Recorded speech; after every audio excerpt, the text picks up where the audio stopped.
There are 17 college football games on Saturday that include AP top 25 ranked teams. And we are going to pick every single one of them on today's episode of the Daily Huddle. And we're going to finish with Ohio State, Penn State, because I think it's the game of the week. And we'll talk about that coming up. First, UCLA on the road at Stanford. Sneaky game because Stanford riding high off a 29-point comeback victory over Colorado. UCLA now 4-2 on the season. Carson Steele has been a workhorse for them. I'm going to take the Bruins, but I don't feel great about it. Truthfully, I mentioned earlier in the week, Stanford, scrappy, which is nobody ever wants to be called scrappy, but they got called scrappy, and that's where they are right now. Give me UCLA, but I don't feel great about it. Staying in the Pac-12, Washington, home for Arizona State. I don't know that Washington's going to go 12-0. I think the schedule might just be too difficult because you're going to be everybody's Super Bowl the rest of the season, but I don't think it ends this week. Arizona State 1-5 on the season. Don't like their chances. Huskies, somewhat big. A really good game is Utah USC. One, because USC is explosive offensively, and two, Utah is as good defensively as damn near anybody in America. I'm going to take the Utes 2 weeks in a row because I think they're more physical than USC. USC is going to want to come out and show the world that was just a fluke loss to Notre Dame. I don't know that it was. I think they've got legitimate problems. And even though it's at the Coliseum, I'm going to take the Utes 5-1. And we're going to talk about Utah, I think, a lot more next week after that win. They'll be 6-1 in one of the opportunities still to make the Pac-12 championship. They'll be ranked in the top 10, likely at that point. I'm going to take the Utes, and I like them pretty strongly. Also, in games that pits two ranked teams against each other, Florida State and Duke. Duke, like Utah, plays a very specific brand of football where it's defense, and we're going to spread you out, but we're not necessarily looking. It's not an air raid. It's not we're going to chuck a pigskin all over the place. It is, and I think this is a really smart way to go about it, truthfully, is I hate the term complementary football because I think it's overused, that it's just something that coaches heard somebody else say, and they're like, oh, yeah, no, that's something I'm going to start saying too. We've got to play complementary football because a lot of schools, a lot of teams, a lot of programs don't have to play complementary football. You can just be pretty good at one side of the ball, and that's that. Places like Utah and Duke have to play complementary football, and Duke plays complementary football. I still think Florida State wins, but I think it's a tight one. FSU's almost 14-point favorite. I think that's a big spread, and maybe it's an opportunity for them to showcase their talent on a national stage, broadcast nationally on ABC. Maybe that's an opportunity for them. I don't know. But I'm going to take the Seminoles, but I don't know that they cover. That's a big spread for me. LSU is at home against Army. Sorry. Tigers are a 31-point favorite. I say they cover comfortably. I think Michigan State is an interesting game because that's, speaking of cliches about complementary football, there is a cliche, when these two teams get together, you can throw the record books out.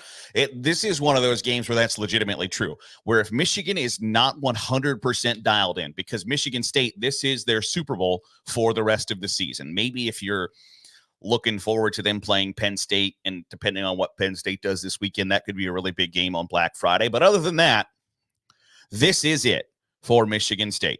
Like, this is pretty much all you've got to play for the rest of the season.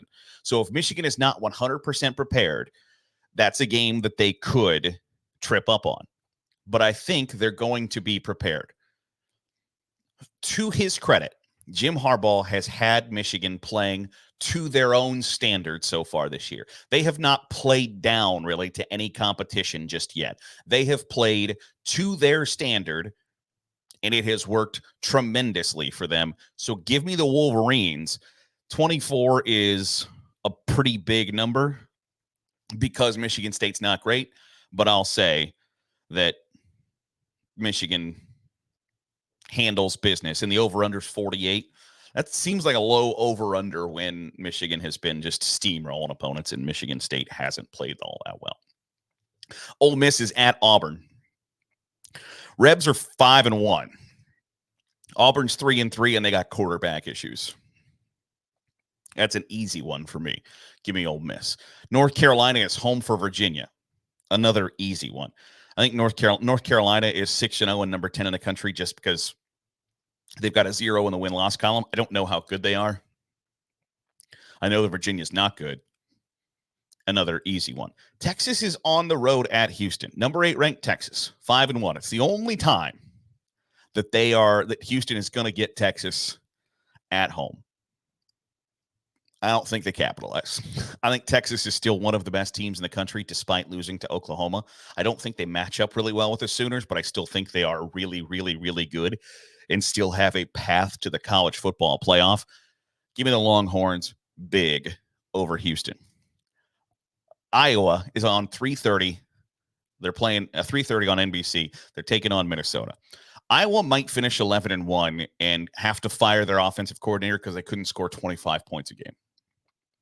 It's this statistic anomaly that they can't throw the football, and they might finish 11-1 and win the Big Ten West. I think they move to 7-1 this week with a win over Minnesota. And I don't know that they get to 25 points, but their defense is still really, really good. One spot above number 24, Iowa, is number 23, Tulane. Green Wave are 5-1. They're taking on North Texas. That's an easy win for Tulane. Staying somewhat, I guess, in the South, if you want to say that. Missouri is number 20.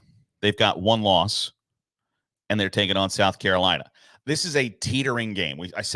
Talked yesterday about South Carolina and Shane Beamer, about how the story's really not that serious. If you haven't checked it out, please do, because college football is supposed to be fun. Calm down. South Carolina's season is on the brink. If they don't get a win at Missouri, they're 2-5, and their chances of making a bowl game are pretty much out the window. And I think that's how it goes. Give me the Tigers. It's a 7-point spread. I think Mizzou covers. Not first Saturday in October, it is Alabama, Tennessee. I'm very good friends with a couple of Alabama grads, and growing up, I didn't realize how much Alabama, Tennessee really was a rivalry. You knew that Alabama, Auburn was, that it was just kind of like in state, but Alabama and Tennessee really hate each other, or at least I don't know many Tennessee folks, but I do know a couple of Alabama folks, and they really hate Tennessee. So I assume the feeling's mutual. It's 5-1 Tennessee, 6-1 Alabama. The over-under is 48, and I don't know how they get there because neither side feels great about their quarterback play. I think their defenses are both okay. I'll take Bama at home. The spread's 9, which feels a little high. I just don't know that Tennessee has the ability to out-scheme Alabama, and I don't know that they feel all that great about Joe Milton leading them to the promised land or anything like that. So give me Bama. I don't know that it covers, however. Oregon is at home for Washington, coming off Washington State, I beg your pardon. They lost to Washington last week. Number 9 Ducks, 5-1. Washington State 4-2 on the downslide. Washington State got demolished last week by Arizona. Butt kicked. I think it's going to happen again this week. Oregon is going to be out for blood, and they didn't really drop all that much in the polls for losing to Washington. I don't think that they're going to slip up another time during the regular season. Give me the Ducks. The spread's 20. I don't know if that's enough. It's going to be nasty. Oklahoma is home for UCF. And similar to the Texas-Houston game, UCF is going to get one crack at Oklahoma. Just one chance to, I highly doubt that game will be a non-conference game anytime soon. Sooners big, and I think they're still kind of slept on, and I think it's a similar, like, Oklahoma is ranked where they are because they're Oklahoma. They have a 0, and people don't have the berries to rank them below somebody that's got a 1 loss. But I don't I don't think there's still all that much respect for the Sooners right now. And I get it to a point. They're not world beaters in any phase of the game. Like, they're not elite at anything. They're pretty good at a lot of stuff. But it's UCF. It's a home game. It's a 20-point spread. I'm going to take the Sooners. Air Force plays Navy at noon on CBS. I happen to like Service Academy football. I know a lot of people don't. I like it. Air Force is 6-0. Navy is 3-3. Air Force going to be without their starting quarterback, out with an injury. This is an opportunity for Air Force to really cement itself as the team who can be the G5 representative in the New Year's Six Bowl. If you can go on national TV and win a game without your starting quarterback over a Navy squad that it's still formidable. I don't know how good Navy is. I don't think very. Air Force is a 10.5-point favorite. It's a 34.5 spread. It's like of the last 55 Service Academy games, the under has hit like 42 times or something like that. So I would take the under here, especially with Air Force being without their starting quarterback. I'm going to take the Falcons to win. I think it's going to be closer than that 10.5-point spread, but it's an opportunity for Air Force to make an impression on a national audience and say, hey, you need to talk about the Falcons as a team that can play in the New Year's Six. The only problem is that game could get a lot of traction at noon on pretty much any other Saturday. But number 3 Ohio State is hosting number 7 Penn State. And there's been a lot of talk this week in the Columbus media market and in Ohio State circles about how it's unfair that this game is at noon, that Ohio State has to ask their fans to get there early and be excited because you wouldn't have that at noon, blah, blah, blah, or wouldn't have that at night. You wouldn't have to ask people to get loud and rowdy. I'm a firm believer, and I will die on this hill, that first of all, Saturday at noon is prime time.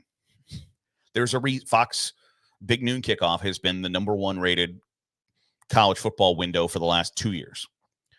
And it's not because they got Michigan, Indiana in the time slot. It's because people are available on Saturday at noon to watch football. On Saturdays at 7:30,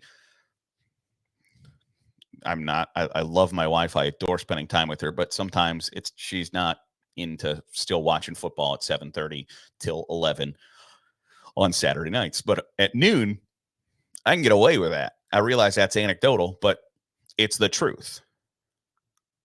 Does Ohio State, Penn State deserve to be a night game? I hate the idea that, like, this game is big, therefore it should be at night. And then the flip side of this game is a big game, therefore it should be at night, or this game is at night, therefore it's a big game. I think that's a stupid thought process. The idea that your biggest gripe about something is I can't get drunk enough before the game is stupid.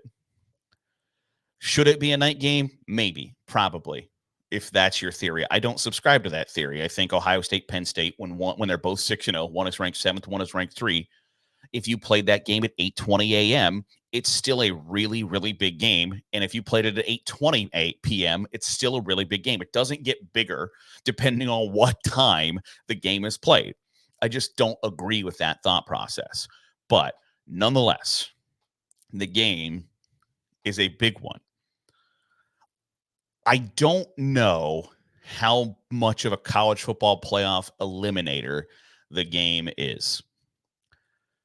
Part of me thinks if Penn State is still ranked 7th at 6-0 behind an Oklahoma squad who is not getting maybe some of the credit they feel they deserve, I don't know that Penn State gets the benefit of the doubt if they lose to Ohio State.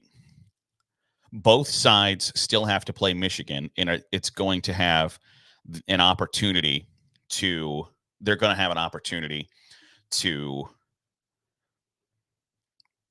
beat Michigan and improve that resume down the line.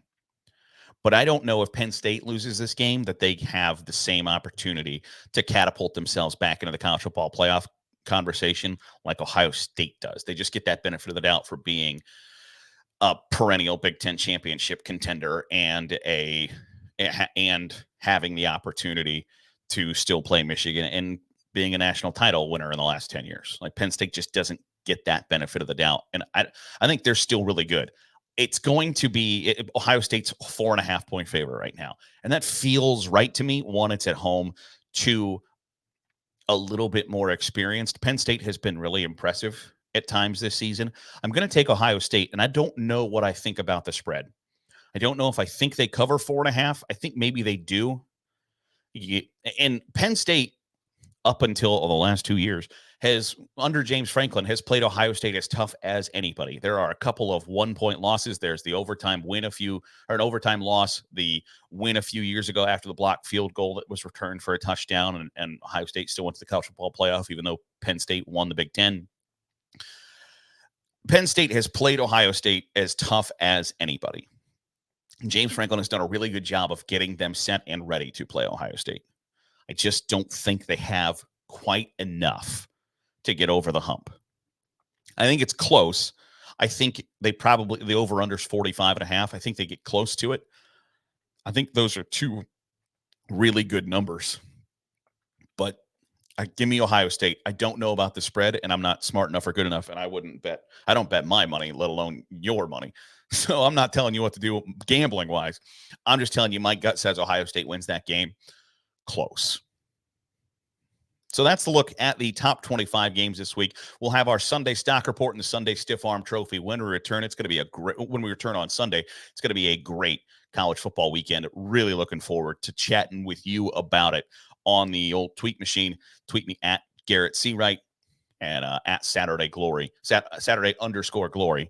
And we'll have that conversation all day on Saturday. Certainly appreciate you making us a part of your day, however it is, wherever it is you're doing so. If you're watching here on YouTube, hit the subscribe button. Make sure you're getting all of our great college football content being pumped out here at Saturday Glory. If you're listening on the podcast, drop a 5-star review. It goes a long way in helping us get in front of more college football fans. And that is always a good thing. We're back at it on Sunday. Looking forward to it. Looking forward to chatting with you then. That's today's episode of the Daily Huddle here on Saturday Glory.